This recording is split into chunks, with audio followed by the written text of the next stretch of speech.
السلام علیکم ورحمۃ اللہ وبرکاتہ. کیا حال ہے آپ سب کا؟ الحمدللہ. یہ آپ کے پاس کارڈ ہے نا، تسبیحات اور ان کی فضیلت، یہ نکالیں. یہ کارڈ بڑا قیمتی ہے. بعض اوقات کوئی چیزیں فری مل جاتی ہیں تو ہم ان کی قدر نہیں کرتے. بسم اللہ الرحمن الرحیم. تسبیح سے مراد اللہ سبحانہ وتعالیٰ کو ہر نقص اور عیب سے پاک قرار دینا ہے. کائنات کی ہر چیز اللہ تعالیٰ کی تسبیح بیان کر رہی ہے اور انسان سے بھی یہی مطلوب ہے.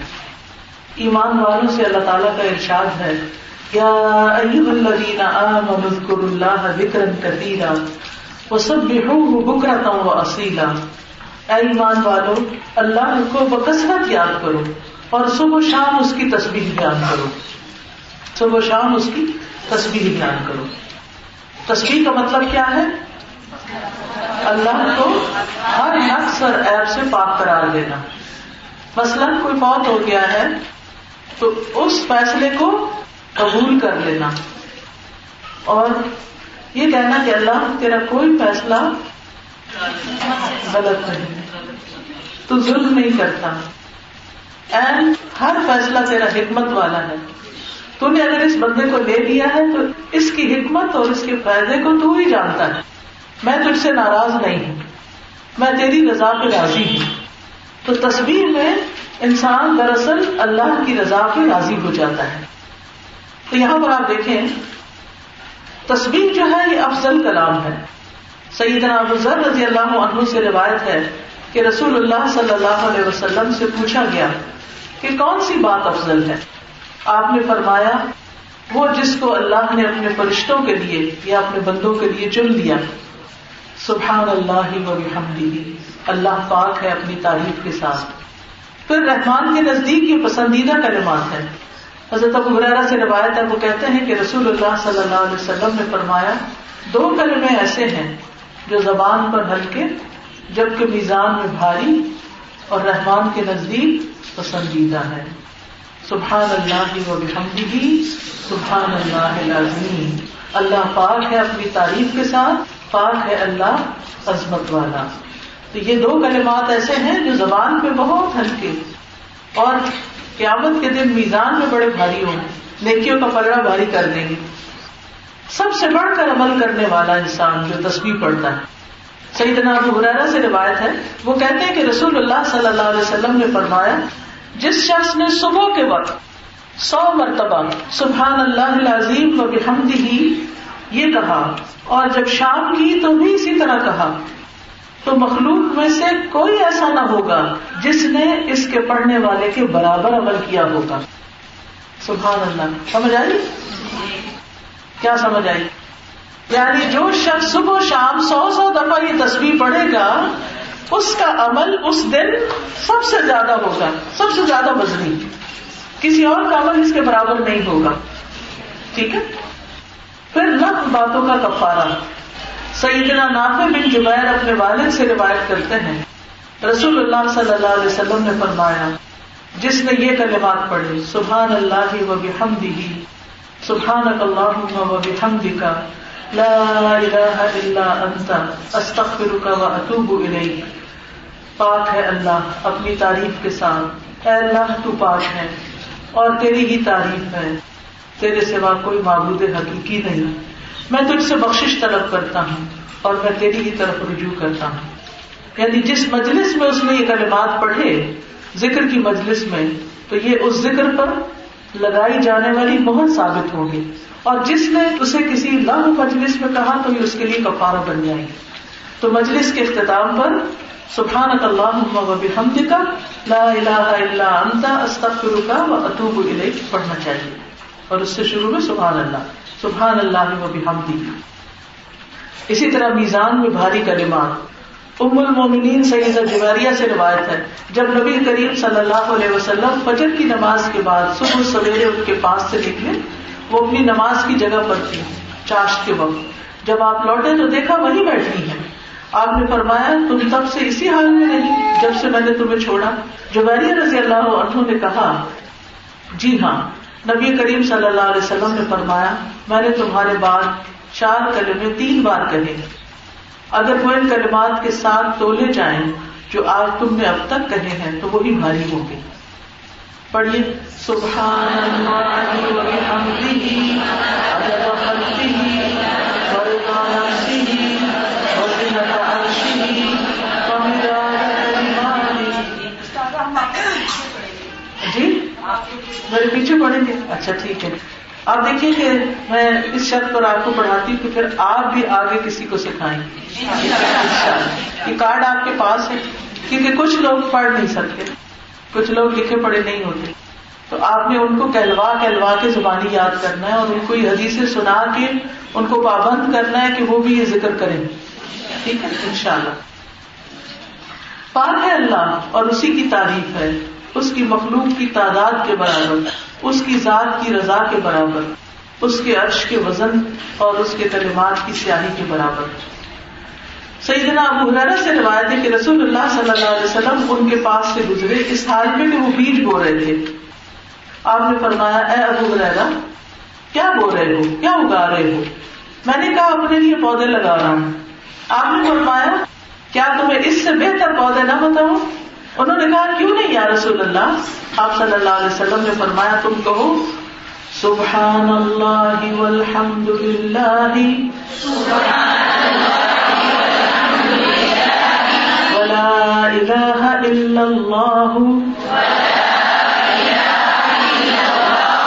واللہ اکبر. اللہ پاک ہے, سب تعریف اللہ کے لیے ہے, اللہ کے سوا کوئی معبود حقیقی نہیں اور اللہ سب سے بڑا ہے. ہر کلمے کے بدلے جنت میں تمہارے لیے ایک درخت لگا دیا جائے گا. ایک مرتبہ انہی ابو ہریرہ سے ہی فرمایا کہ مجھے یہ کلمات کہنا ان تمام چیزوں سے زیادہ محبوب ہے جن پر سورج طلوع ہوتا ہے. یعنی ہر چیز سے زیادہ پیارے ہیں یہ کلمات مجھے. تو ہمیں بھی ان کلمات سے پیار ہونا چاہیے اور خوشی خوشی یہ کلمات پڑھنے چاہیے. آگ سے بچاؤ کا ذریعہ ہے. سیدنا ابو ہریرہ سے روایت ہے کہ رسول اللہ صلی اللہ علیہ وسلم نے فرمایا اپنے ہتھیار پکڑ لو. انہوں نے کہا یا رسول اللہ کیا دشمن آ گئے ہیں صلی اللہ علیہ وسلم؟ آپ نے فرمایا نہیں, آگ سے اپنا بچاؤ کر لو اور کہو سبحان اللہ والحمد للہ ولا الہ الا اللہ واللہ اکبر.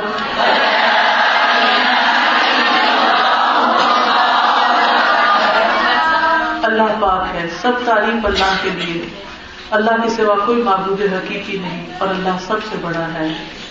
تو اس سے کیا پتہ چلتا ہے کہ یہ کلمات آگ سے بھی بچانے والے ہیں, کیونکہ یہ کلمات قیامت کے دن بچانے والے, پیچھے آنے والے ہیں, یہی باقی رہنے والی نیکیاں ہیں. تو فضول گفتگو سے زیادہ بہتر ہے کہ انسان ان کلمات کی تسبیح کرتا رہے. محرومیوں سے نجات. سیدنا کعب بن عجرہ کہتے ہیں کہ یہ کلمات پیچھے آنے والے ہیں, ان کو 100 مرتبہ کہنے والا کبھی محروم نہیں ہوتا. سبحان اللہ والحمد للہ ولا الہ الا اللہ واللہ اکبر.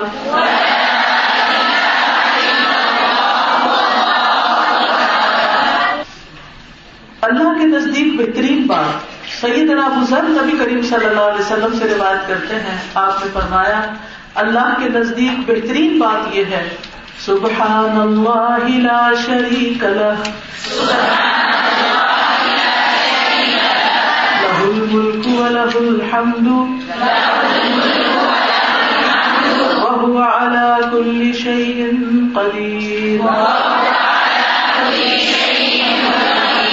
لا حول ولا قوة الا باللہ سبحان اللہ وبحمدہ. اللہ پاک ہے, اس کا کوئی شریک نہیں, اسی کے لیے بادشاہت ہے, اسی کے لیے تمام تعریف ہے اور وہ ہر چیز پر پوری طرح قادر ہے. برائی سے بچنے کی طاقت اور نیکی کرنے کی قوت اللہ کی توفیق کے بغیر نہیں ہے. اللہ پاک ہے اور اسی کی تعریف ہے. سیدنا عبداللہ بن مسعود سے بھرپور روایت ہے کہ بے شک اللہ کے نزدیک سب سے پسندیدہ کلام یہ ہے کہ انسان یوں کہے سبحانك اللهم وبحمدك وتبارك اسمك وتعالى جدك ولا إله غيرك. اے اللہ تو پاک ہے اور تیری ہی تعریف ہے، تیرا نام برکت والا ہے اور تیری بزرگی بلند و برتر ہے، تیرے علاوہ کوئی معبود حقیقی نہیں. اور بے شک اللہ کے نزدیک سب سے غصے والی بات یہ ہے کہ ایک شخص کسی دوسرے سے کہے اللہ سے ڈرو تو وہ کہے تم اپنی فکر کرو، یعنی نصیحت قبول نہ کرے. اللہ کو غصہ دلاتی ہے یہ بات. اگر ہمیں کوئی سمجھائے نصیحت کرے تو اس کی نصیحت کو مان جانا چاہیے. گناہوں کی بخشش کا ذریعہ. سیدنا انس بن مالک سے روایت ہے کہ نبی کریم صلی اللہ علیہ وسلم خشک پتوں والے درخت کے پاس سے گزرے، اس کو اپنی لاٹھی سے مارا تو پتے جھڑنے لگے. آپ نے فرمایا بے شک یہ کہنا الحمدللہ وسبحان اللہ ولا الہ الا اللہ واللہ اکبر.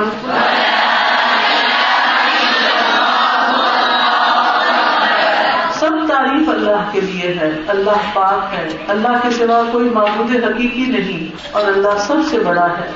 بندے کے گناہوں کو اس طرح جھاڑتا ہے جس طرح اس درخت کے پتے گرتے ہیں. سبحان اللہ، کتنی بڑی سعادت کی بات ہے. ہم سب کو اپنے گناہوں کی فکر ہوتی ہے. آپ لوگوں کو ہے کہ اگر اللہ نے معاف نہیں کیا تو کیا بنے گا؟ ہم میں طاقت ہے کہ ہم کوئی سزا بھگت سکیں، چاہے وہ دنیا کی ہو یا آخرت کی؟ نہیں. تو اپنے گناہوں کی ہم سب کو فکر زیادہ کرنی چاہیے اور ان کی معافی کے لیے اللہ تعالیٰ سے دعائیں کرتے رہنا چاہیے. اور ان دعاؤں میں سے یہ تصویر بھی ہے، بخل، بزدلی اور خوف سے امن. سیدنا عبداللہ بن مسعود سے روایت ہے، وہ کہتے ہیں بے شک اللہ نے تمہارے درمیان اخلاق کو تقسیم کیا جیسا کہ تمہارے درمیان تمہارے رزق کو تقسیم کیا. بے شک اللہ اس کو بھی مال دیتا ہے جس سے محبت کرتا ہے اور اس کو بھی دیتا ہے جس سے محبت نہیں کرتا. یعنی مال کا ملنا اس بات کی علامت نہیں کہ اللہ کی رضا یا اللہ کی محبت حاصل ہو گئی ہے، لیکن ایمان اس کو دیتا ہے جس سے وہ محبت کرتا ہے. بس جب وہ کسی بندے سے محبت کرتا ہے تو اس کو ایمان عطا کرتا ہے.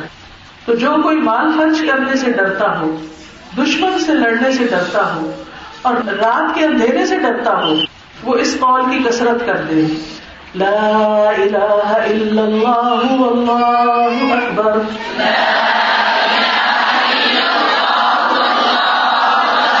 والحمد للہ وسبحان اللہ.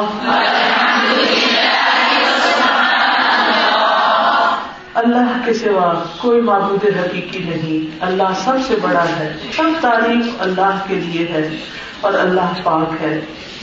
1000 نیکیاں کمانے کا ذریعہ. مصعب بن سعد اپنے والد سے روایت کرتے ہیں کہ ہم رسول اللہ صلی اللہ علیہ وسلم کے پاس تھے تو آپ نے فرمایا کیا تم میں سے کوئی آدمی ہر روز 1000 نیکیاں کرنے سے عاجز ہے، یعنی اس سے نہیں ہوتی؟ آپ کے پاس بیٹھے ہوئے لوگوں میں سے ایک نے سوال کیا ہم میں سے کوئی آدمی 1000 نیکیاں کر کیسے سکتا ہے؟ یعنی ہماری تو بڑی مشکل بات ہے. آپ نے فرمایا وہ 100 مرتبہ سبحان اللہ کہے، اس کے لیے 1000 نیکیاں لکھی جائیں گی یا اس کے 1000 گناہ مٹا دیے جائیں گے. آپ دیکھیے انگلیوں پہ گرتے رہے، 100 دفعہ پڑھتے رہے. سیدنا ابو مالک اشعری کہتے ہیں رسول اللہ صلی اللہ علیہ وسلم نے فرمایا طہارت نصف ایمان ہے اور الحمدللہ ترازو کو بھر دیتا ہے اور سبحان اللہ اور الحمدللہ آسمانوں اور زمین کے بیچ کی جگہ کو بھر دیتے ہیں. زمین سے آسمان تک جو خالی جگہ ہے نا یہ بھر جاتی ہے کس سے؟ سبحان اللہ اور الحمدللہ کہنے سے. نماز نور ہے، صدقہ دلیل ہے، یعنی انسان کے لیے راہ نکالتا ہے. صبر روشنی ہے اور قرآن تیرے لیے دلیل ہوگا یا تیرے خلاف ہوگا. یا تو اپنے آپ کو آزاد کراتا ہے اچھے کام کر کے یا برے کام کر کے اپنے آپ کو تباہ کراتا ہے. عرش کے گرد چکر لگانے والے کلمات. سیدنا نعمان بن بشیر سے روایت ہے کہ رسول اللہ صلی اللہ علیہ وسلم نے فرمایا تم لوگ اللہ کی عظمت کا جو ذکر کرتے ہو یعنی سبحان اللہ لا الہ الا اللہ والحمدللہ، اللہ پاک ہے، اللہ کے سوا کوئی معبود حقیقی نہیں، سب تعریف اللہ کے لیے ہے، یہ عرش کے گرد چکر لگاتے ہیں. ان کی ایسی بنبناہٹ ہوتی ہے جیسے شہد کی مکھیوں کی بنبناہٹ، یعنی عرش کے آس پاس ایسے جیسے کوئی طواف کر رہا تو وہ آپ نے دیکھا ہوگا طواف کرتے ہوئے اوپر سے چھت سے دیکھ لیں تو اسے بنبناہٹ کسی آواز آ رہی ہوتی ہے. وہ اپنے کہنے والے کا اللہ کے دربار میں ذکر کرتے ہیں. کیا تم نہیں چاہتے کہ اللہ کے دربار میں تمہارا ذکر ہوتا رہے؟ کتنی بڑی بات ہے. دنیا میں اگر کسی بادشاہ کے دربار میں آپ کا ذکر ہے تو آپ اپنے آپ کو بڑی چیز سمجھیں. تو اللہ کے بھی خاص بندے ایسے ہوتے ہیں جن کا ذکر اللہ کے دربار میں ہوتا رہتا ہے. لیکن وہ ذکر کیسے ہوتا ہے؟ جب وہ اللہ کا ذکر کرتے ہیں. فاذکرونی اذکرکم. سیدنا ابو ذر روایت کرتے ہیں نبی صلی اللہ علیہ وسلم کے کچھ صحابہ نے نبی صلی اللہ علیہ وسلم سے کہا یا رسول اللہ صلی اللہ علیہ وسلم مالدار ثواب دے دے سارا. وہ ہماری طرح نماز پڑھتے ہیں، ہماری طرح روزہ رکھتے ہیں اور اپنی زائد مال سے صدقہ کرتے ہیں. آپ نے فرمایا کہ اللہ نے تمہارے لیے وہ چیز نہیں بنائی جس سے تمہیں بھی صدقہ کا ثواب ہو؟ ہر تسبیح سبحان اللہ صدقہ ہے، ہر تکبیر اللہ اکبر صدقہ ہے، ہر تحمید الحمدللہ صدقہ ہے، ہر تحلیل لا الہ الا اللہ صدقہ ہے. یعنی بعض وقت انسان کے پاس روپیہ پیسہ نہیں ہوتا صدقہ کرنے کے لیے تو اس کو کیا کرنا چاہیے؟ تسبیحات پڑھنی چاہیے، یہی اس کے لیے صدقہ ہوگا. 100 غلام آزاد کرنے سے بہتر.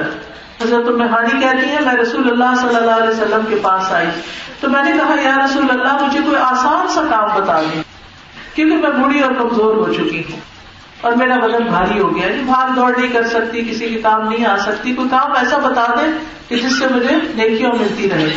تو آپ نے فرمایا 100 مرتبہ اللہ اکبر کہنا، 100 مرتبہ الحمدللہ کہنا، 100 مرتبہ سبحان اللہ کہنا.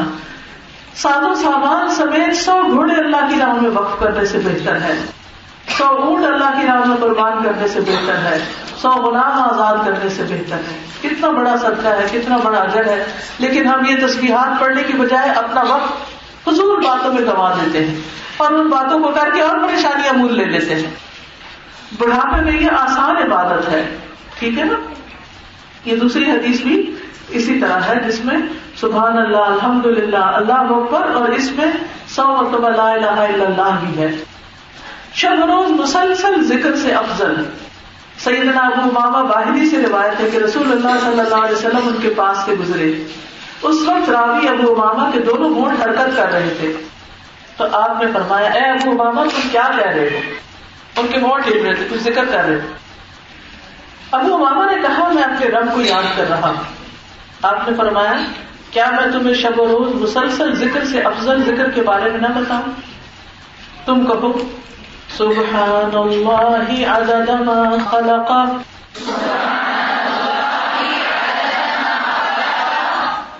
وسبحان اللہ ملء ما خلق وسبحان اللہ عدد ما فی الارض والسماء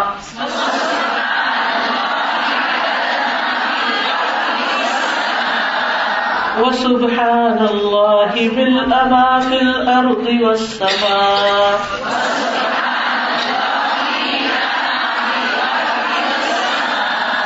وسبحان اللہ عدد ما احصى کتابہ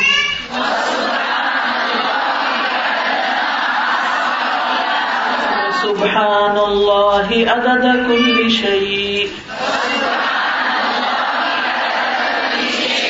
وسبحان اللہ ملء کل شیء. اللہ پاک ہے، اس کی مخلوق کی تعداد کے برابر اللہ پاک ہے جس سے اس کی مخلوقات بھر جائیں، اور اللہ پاک ہے ان چیزوں کی تعداد کے برابر جو زمین اور آسمان میں ہے. اتنی دفعہ سبحان اللہ. اللہ پاک ہے جس سے جو کچھ زمین و آسمان میں ہے وہ بھر جائیں. اللہ پاک ہے ان چیزوں کی گنتی کے برابر جنہیں اس کی کتاب نے شمار کیا. اللہ پاک ہے ہر چیز کی گنتی کے برابر، اور اللہ پاک ہے جس سے ہر چیز بھر جائے. اتنی دفعہ سبحان اللہ کہ جس سے ہر چیز بھر جائے. سبحان ربک رب العزت عما یصفون وسلام علی المرسلین والحمد للہ رب العالمین. تو آپ دیکھیے کہ کتنا بڑا تحفہ ہے یہ. اگر یہ آپ پڑھیں گے اور دوسروں کو بھی پڑھائیں گے تو جتنے لوگ آپ کے کہنے سے پڑھیں گے ان سب کا بھی ثواب کس کو ملے گا؟ آپ کو ملے گا. اسی طرح باہر اسٹال لگا ہوا ہے. بہت سی بہنیں جب درس ختم ہو جاتا ہے تو اپنے مسئلے مسائل بیان کرنے لگتی ہیں. کوئی کہتا ہے میرے رزق میں بڑی تنگی ہے, قرضہ بہت ہے, کاروبار نہیں چل رہا, جاب نہیں ہے, وغیرہ وغیرہ. تو اس کے لیے ہم نے ایک کارڈ بنایا ہے, اس کا نام ہے رزق میں کشادگی کی دعائیں. یعنی رزق زیادہ کرنے کے لیے کون سی دعائیں پڑھی جائیں. تو یہ سب طرح کا کارڈ ہے. یہ باہر اسٹال لگا ہوا ہے اسلام آباد سے, اسپیشلی آپ لوگوں کے لیے وہ کتابیں اور کارڈ لے کر آئے ہیں, تو وہ آپ پڑھ سکتے ہیں. پھر اسی طرح یہ سورۃ الکہف ہے, ہر جمعے کو پڑھیں تو ہر جمعے اللہ تعالیٰ بندوں کے لیے ایک نور پیدا کر دیتا ہے جو اس کو پابندی سے پڑھتے ہیں. تو یہ چھوٹا سا بیگ میں بھی رکھا ہوا ہو کہ کہیں بھی جمعہ ہو تو اس کو پڑھنا نہ بھولیں. اسی طرح ابھی آپ نے امام بخاری کے بارے میں سنا یاسمین خاکوانی سے, تو انہی کی یہ کتاب ہے عمر بن خطاب رضی اللہ عنہ. آج اتفاق سے حضرت عمر کے بارے میں بھی آپ نے پڑھا, تو بہت ہی بہترین اور اوتھینٹک کتاب ہے. بہت سی کتابیں جو سیرت پر ملتی ہیں اس میں بعض اوقات ضعیف روایتیں بھی ہوتی ہیں, لیکن اس کتاب کو ماشاءاللہ ہر طرح سے تحقیق کر کے لکھا گیا ہے. اور حضرت عمر کے بارے میں اگر آپ پڑھنا چاہیں کہ کتنی بڑی شخصیت تھے, کتنی بڑی سوچ رکھتے تھے, تو یہ کتاب ضرور پڑھیں. تو یہ کتاب باہر سے آپ کو مل جائے گی. دیکھیں اچھی کتابیں گھر میں ہوتی ہیں نا, تو انسان خود بھی پڑھتا ہے, بچے بھی پڑھتے ہیں, کسی کو تحفے میں دیتے ہیں, صدقہ جاریہ بنتا ہے. اگر آپ چاہتے ہیں نا آپ کی سوچ بھی بڑی ہو جائے تو پھر بڑے لوگوں کے حالات زندگی پڑھا کریں, ان کی سوانی عمری پڑھا کریں, تو اس سے آپ کو فائدہ ہوگا. اب آپ یہ ہو سکتا ہے اتنی بڑی میں کیسے پڑھوں, ہمت ہی کم ہوگی, تو آپ کیا کریں, روزانہ 2-3 صفحات پڑھ لیں. 10 منٹ نکالنا بھی مشکل, 15 منٹ نکالنا مشکل ہے. اپنے سرانے رکھتے رات کو سونے سے پہلے ضرور پڑھ لیں. اور جو باتیں سونے سے پہلے پڑھی جاتی ہیں وہ یاد رہتی ہیں, وہ ہمارے لاشعور میں چلی جاتی ہیں, اس سے ہماری زندگی اور زیادہ اچھی ہوتی ہے, نیکیوں کو دل چاہتا ہے پھر انسان کا. اسی طرح بہت سے لوگ قرآن مجید کا ترجمہ یاد کرنا چاہتے, ہمت نہیں پڑتی, تو اس کے لیے ہم نے کیا کیا کہ سورۃ البقرہ جو قرآن کی کوہان ہے, یعنی جس طرح یعنی سب سے اونچا حصہ ہے, تو سب سے بڑی سورت ہے یہ پنیکل آف قرآن. تو یہ سورت اس طرح چھاپی گئی ہے کہ اس کا ترجمہ بھی لفظی ساتھ ہے. نبی صلی اللہ علیہ وسلم نے سورۃ البقرہ کے بارے میں بہت تاکید کی ہے کہ اس کو پڑھا جائے. رسول اللہ صلی اللہ علیہ وسلم نے فرمایا قرآن پڑھو کیونکہ وہ قیامت کے دن اپنے ساتھیوں کے لیے شفاعت کرنے والا بن کر آئے گا.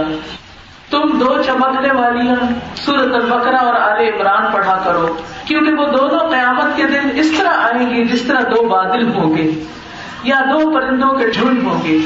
وہ دونوں اپنے ساتھیوں کے حق میں جھگڑا کریں گے. تم سورۃ البقرہ لازم پڑھو کیونکہ اس کو پکڑنا باعث برکت ہے اور اس کو چھوڑنا باعث حسرت ہے. ہاں باطل اس سے مقابلے کی طاقت نہیں رکھتے, یعنی جادو وغیرہ کا اور بری چیزوں کا اثر نہیں ہوتا, تو اس کو الگ اس لیے چھاپا ہے تاکہ ہلکا سا کام کاج کے دوران بھی اٹھائے پھرے ساتھ ساتھ اور پڑھتے رہیں اور یاد کرتے رہیں, ترجمہ بھی یاد کریں, آیتیں بھی یاد کریں, نمازوں میں بھی پڑھیں.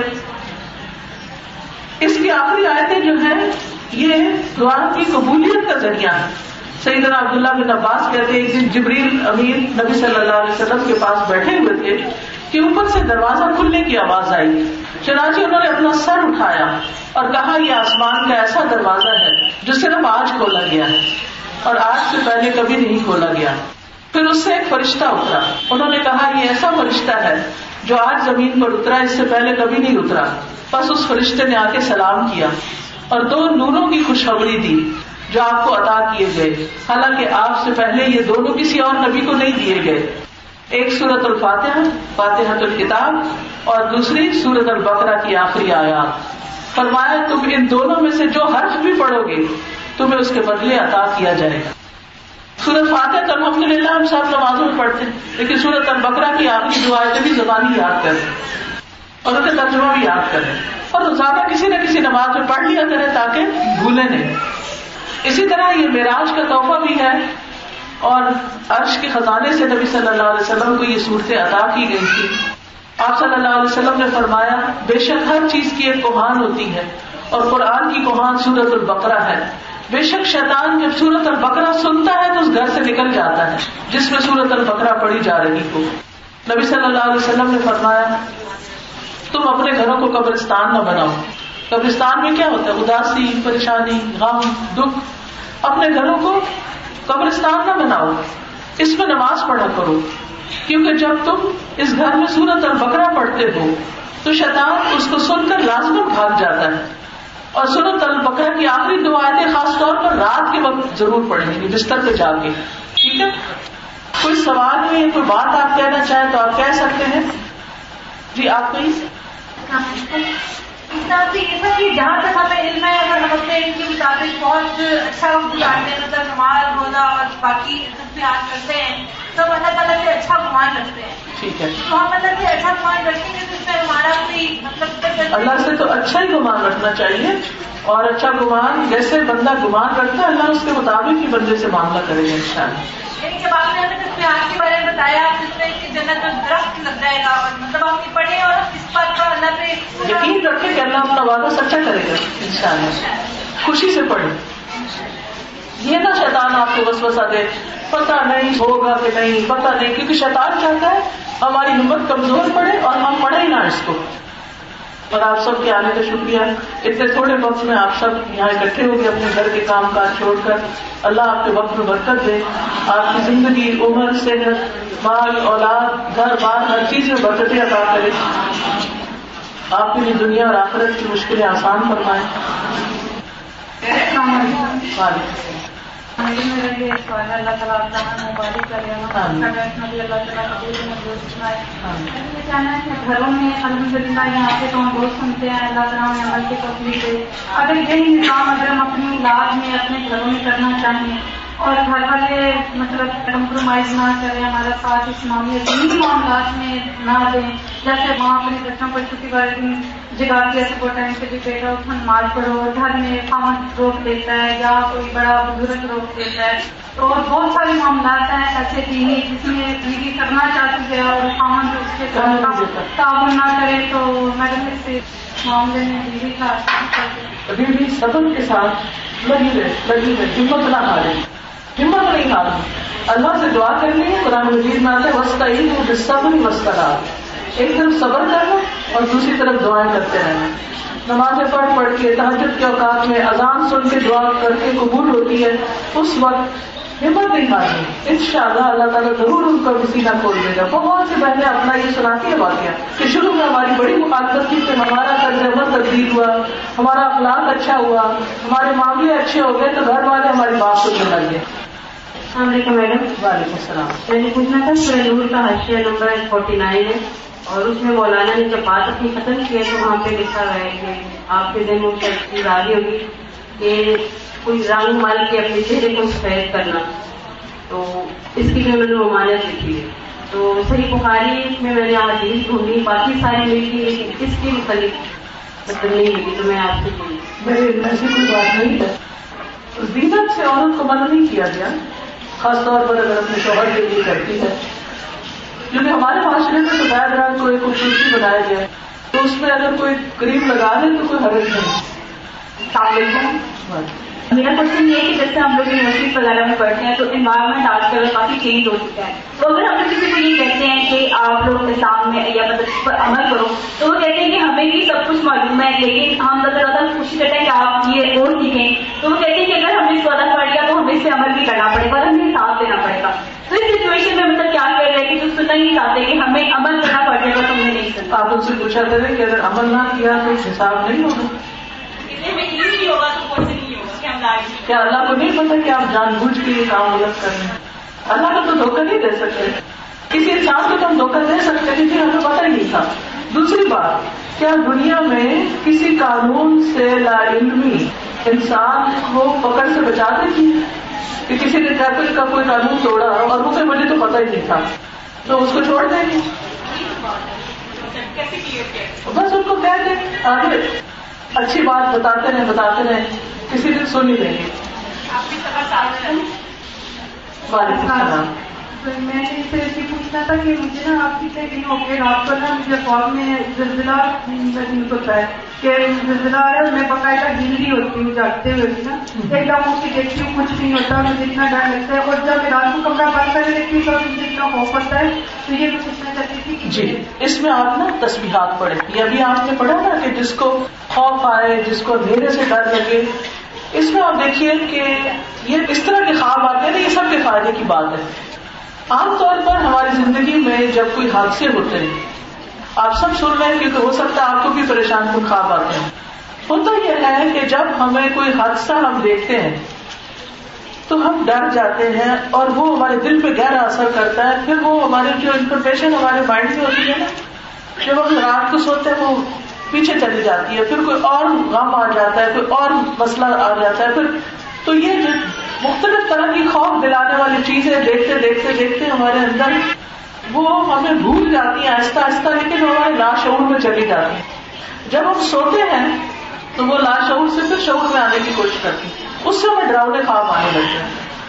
تو آپ کے بیک آف مائنڈ کوئی ٹینشن ہے، پریشانی ہے، کوئی ایسی چیز ہے کہ جو آپ کو یاد نہیں لیکن وہ آپ کے اندر چھپی ہوئی ہے، تو وہ خواب میں کبھی زلزلے کی شکل میں، کبھی کسی اندھیرے، کبھی کسی اور ڈراؤنی شکل میں. تو آپ ایک تو دعائیں پڑھیں. اگر یہ نستعین باہر یہ لائے ہیں تو اس میں رات کو خواب میں ڈر جانے کی دعا لکھی ہوئی ہے، وہ دعا یاد کر لیں، رات کو پڑھ کے سویا کریں، اور جب آنکھ کھلے تو اس وقت بھی پڑھ لیں. اور ایسا خواب کسی کو بتائیں نا، پھر انشاءاللہ کوئی نقصان نہیں ہوگا. جی اب آپ بیٹا. میں نے پوچھنا تھا کہ جیسے اگر آپ تصویر پڑھنا چاہتے ہیں تو پھر وہ کاؤنٹر میں پڑھنا اچھا ہوتا ہے یا پھر ہاتھوں میں پڑھنا اچھا ہوتا ہے، پھر دانا والی تصویر پہ؟ سب سے اچھا ہاتھوں پہ پڑھنا ہے، اور وہ بھی دائیں ہاتھ پہ. پھر ہم کو طریقہ بتا رہی ہوں. جب نماز کے بعد ہم تسبیح کرتے ہیں نا تو ہمیں سمجھ نہیں آتی ایک دفعہ پڑھا کہ 2 دفعہ دونوں. تو اس طرح کیا کریں، سبحان اللہ سبحان اللہ سبحان اللہ سبحان اللہ سبحان اللہ سبحان اللہ. ایک انگلی کو 2 دفعہ پڑھیں، نیچے سے اوپر، اوپر سے نیچے. یہ کتنی دفعہ ہو جائیں گے 2 دفعہ پڑھنے سے؟ 30. اور 3 دفعہ پھر ایک انگلی پڑھیں، اور اللہ اکبر 34 دفعہ کرنا تو ایک اور بھی ساتھ کر دیں. تو آپ کو کنفیوژن نہیں ہوگی. 100 دفعہ بھی اسی طرح، یعنی کہ آپ دیکھیں 30 دفعہ ایک دفعہ پڑھ لیا نا، پھر آپ ادھر ایک انگلی پہ گر لیں، ٹھیک ہے. پھر 30 دفعہ دوسری انگلی پہ کر لیں، پھر 30 دفعہ تیسری انگلی پہ کر لیں. کتنی دفعہ ہو گیا؟ 90 ٹائم ہو گیا. پھر 10 انگلیوں پہ ایک دفعہ پڑھ لیں. کھلا بھی پڑھ سکتے ہیں، لیکن کچھ جو ہے نا گنتی پوری کرنی ہوتی ہے نا کہ کم سے کم اتنا تو ہو. جیسے سبحان اللہ و بحمدہ ہے 100 دفعہ پڑھنا ہے، ٹھیک ہے. تو وہ پھر بھول نہ جائے، 100 دفعہ سے کم نہ کہیں ہم پڑھیں. کیونکہ ہوتا کیا ہے، ہم پڑھ رہے ہوتے ہیں جیسے کوئی بات شروع کر دیتا ہے، ہم ادھر سے باتوں میں لگ کے کہیں اور سے اور پہنچ جاتے ہیں، وہ کام ہی خراب ہو جاتا ہے. تو وہ پھر کچھ چیزوں کی، وظیفوں کی پابندی ضروری ہے. السلام علیکم. وعلیکم السلام. میرا سوال یہ کہ سورہ بقرہ کا ہم نے یہ سنا ہے کہ اس کی تلاوت کرنی چاہیے ہمیں، تو اس کا بہترین طریقہ کیا ہے کہ کیا ہمیں خود تلاوت کرنی چاہیے یا آڈیو میں ہمیں اس کو سن لینا چاہیے؟ جیسے گھر میں اکثر کوئی ہم سن لیتے ہیں کہ 1 کلومیٹر میں اس کو ہم USB میں ڈاؤن لوڈ کر کے ہم اس کی تلاوت سن رہے ہیں، تو کیا کون سا طریقہ زیادہ بہتر ہے؟ سب سے افضل پڑھنے کا طریقہ ہے، کیونکہ یہاں نبی صلی اللہ علیہ وسلم نے جو حکم دیا ہے وہ کیا ہے؟ سورۃ البقرہ پڑھا کرو، پڑھا کرو.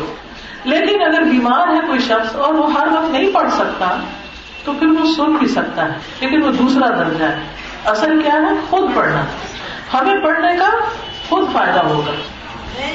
تو وہ پانی ڈب کر کے دیتے ہیں سورۃ بقرہ، خود پڑھے، سارے گھر والے پانی پینے یا کونوں میں پانی چھڑکنا. یہ شارٹ کٹس ہیں، شارٹ کٹ ہے. خود پڑھ کے پانی میں دم کر کے پھر کونوں میں چھڑکنا.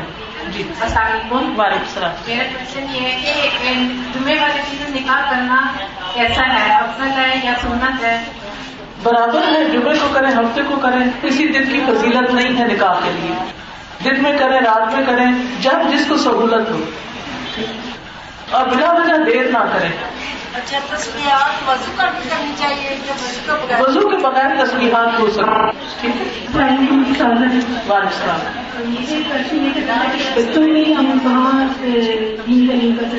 آپ کو تعلیم حاصل کریں اور ان کو پڑھانا شروع کریں. اگر کوئی اور نہیں کر رہا تو آپ شروع کر دیں. اپنے بیٹے کو پڑھائیں اور ساتھ دوسروں کو بھی لگا دیں، اس کے دوستوں کو. ٹھیک ہے جی. السلام علیکم. وعلیکم السلام. میرا سوال یہ کہ اب نیو ایئر اسٹارٹ ہوا تو بہت سارے لوگ نیو ایئر مناتے ہیں، اس کے بارے میں آپ کچھ بتا دیں. کیا رسول اللہ صلی اللہ علیہ وسلم بناتے تھے؟ بس بات ہی کرتے. ایک سوال ہے وہ یہ کہ نماز پڑھتے ہوئے اکثر ایسا ہوتا ہے کہ ہم بھول جاتے ہیں. میرا کچھ مسئلہ ایسا بن رہا ہے کہ میں نماز